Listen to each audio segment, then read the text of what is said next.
Tanah Haram atau Tanah Suci adalah julukan untuk dua kota suci di Arab Saudi, yakni Mekah dan Madinah. Selain kita bisa melihat Ka'bah secara langsung dan beribadah di Masjidil Haram serta Masjid Nabawi yang memiliki pahala paling istimewa dibanding masjid-masjid lain, di kedua kota suci itu pula terdapat banyak kisah penuh hikmah dan wahyu yang Allah turunkan kepada para nabi. Salah satunya adalah kisah Nabi Ibrahim dan Nabi Ismail alaihi salam yang dikenal sebagai salah satu ritual ibadah, yaitu penyembelihan hewan kurban.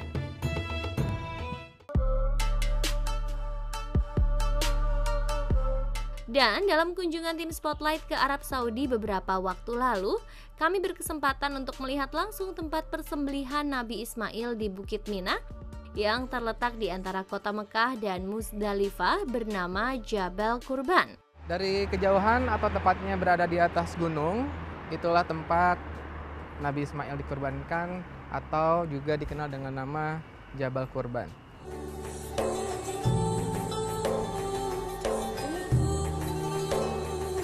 Masih di kota Mekah atau sekitar 7 km dari Masjidil Haram, kita juga dapat melihat sebuah bukit bernama Jabal Sur.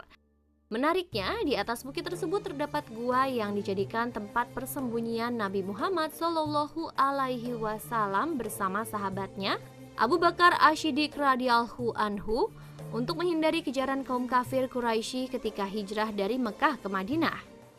Untuk mencapai ke puncak atau gua, Anda harus mendaki bukit selama 1,5 jam.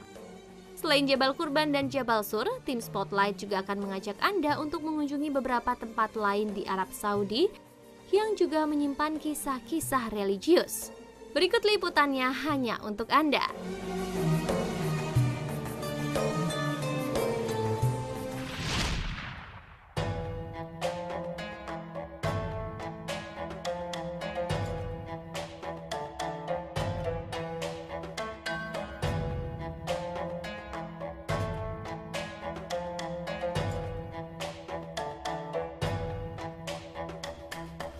Bagi Anda yang pernah melakukan ibadah haji dan umroh, pasti tidak asing lagi dengan lokasi yang terletak di bagian timur Padang Arafah Mekah bernama Jabal Rahmah.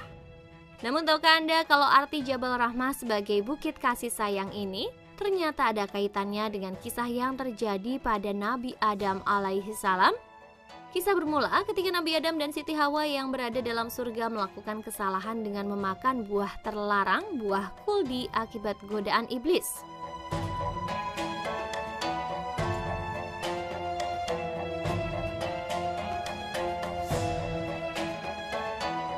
Sejak saat itu Allah menurunkan Nabi Adam dan Siti Hawa ke tempat yang berbeda. Namun setelah mereka bertobat memohon ampun, akhirnya mereka pun dipertemukan Allah di Jabal Rahmah ini.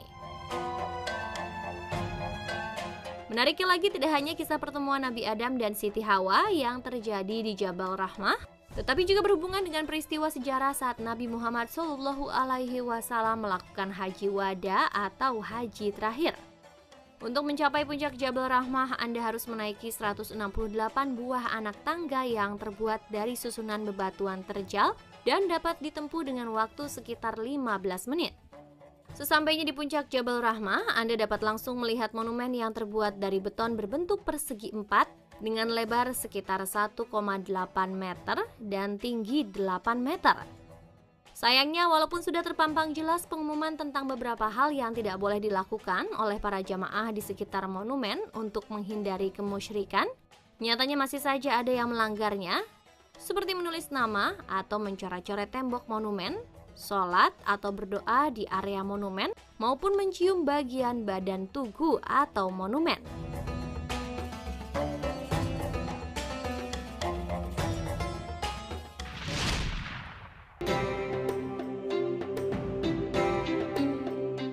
Selain Jabal Kurban, tempat yang memiliki kisah religius di Mina selanjutnya adalah Wadi Mu'asyar, atau ada pula yang menyebut Wadi Muhasyir, yang artinya lembah yang lemah. Bila Jabal Kurban berupa kubah di atas bukit, Wadi Mu'asyar merupakan lapangan atau lembah di antara Mina dan Muzdalifah yang dikelilingi gunung dan tenda-tenda yang biasa digunakan jamaah haji menginap. Disinilah tempat terjadinya pengazaban kaum Abraha atau pasukan gajah yang ingin menghancurkan Ka'bah di Mekah. Dan nama daerah ini adalah Wadi Mu'asyar di Mina.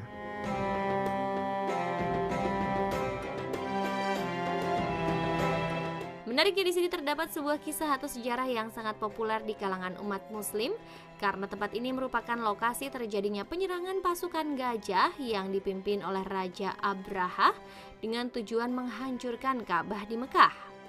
Namun sebelum sampai ke lokasi tujuan atau tepatnya di Wadi Mu'asyar Mina ini, Allah Subhanahu wa Ta'ala terlebih dahulu menghentikan langkah pasukan gajah Abraha dengan menurunkan azab berupa kedatangan sekelompok burung ababil yang membawa batu-batuan sangat panas dari neraka, lalu melemparkan secara bertubi-tubi ke arah pasukan gajah, dan seketika semua hancur lebur layaknya plastik yang meleleh. Wallahu alam.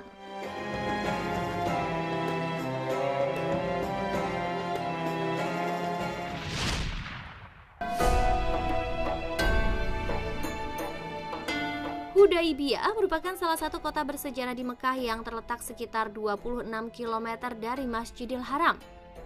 Karena berada di luar tanah haram, maka Hudaibiyah sering dijadikan tempat mikat para jamaah haji ataupun umroh. Masjid tua bernama Baitur Ridwan ini terbuat dari susunan batu-batu gunung dengan pengikat dari pasir dan kapur gunung. Sayangnya hanya beberapa bagian dinding saja yang masih tersisa, termasuk bagian mihrabnya. Sedangkan setengah bagian dari dinding yang terletak di samping kiri hanya tinggal pondasinya saja. Ketebalan tembok masjid tersebut adalah satu hasta tangan orang dewasa atau sekitar 45 cm dengan ketinggian tembok kurang lebih 3 meter. Semenjak masjid baru bernama Masjid Hudaibiyah dibangun bersebelahan, maka masjid yang bersejarah ini tidak dipergunakan lagi, bahkan cenderung terbengkalai penuh coretan tanpa adanya pemeliharaan dan pemugaran sedikit pun. Walaupun demikian, masjid yang telah berusia 1400 tahun ini menyimpan kisah yang sangat berarti bagi umat muslim. Ya, di masjid inilah Nabi Muhammad SAW pernah mengadakan perjanjian antara kaum muslimin dengan kaum musyrikin Mekah. 1. Kaum muslimin bersedia menunda umroh ke Baitullah hingga tahun depan. Dan saat umroh dilakukan, kaum muslim hanya diizinkan membawa senjata yang biasa dibawa seorang musyafir, yaitu sebatang tombak dan sebilah pedang yang disarungkan. 2. Kedua belah pihak juga sepakat melakukan perdamaian melalui gencatan senjata selama 10 tahun. 3. Jika kaum muslimin datang ke Mekah, pihak Quraisy tidak berkewajiban mengembalikan orang itu ke Madinah. Sedangkan jika penduduk Mekah datang kepada Rasulullah di Madinah, kaum muslimin harus mengembalikan orang tersebut ke Mekah. Kendati perjanjian Hudaibiyah sepertinya merugikan kaum muslim, namun dari perjanjian inilah Rasulullah dapat mengembangkan dakwah hingga ke beberapa wilayah di Hudaibiyah. Selain menyaksikan bukti sejarah terjadinya perjanjian Hudaibiyah, di sini Anda juga dapat membeli beberapa makanan ringan khas Arab yang dijual di sekitar masjid menggunakan mobil bak. Nah pemirsa, itulah tadi beberapa tempat bersejarah di Arab Saudi yang memiliki kisah-kisah religius penuh hikmah. Semoga yang kami sampaikan tadi dapat bermanfaat dan meningkatkan keimanan kita ya pemirsa.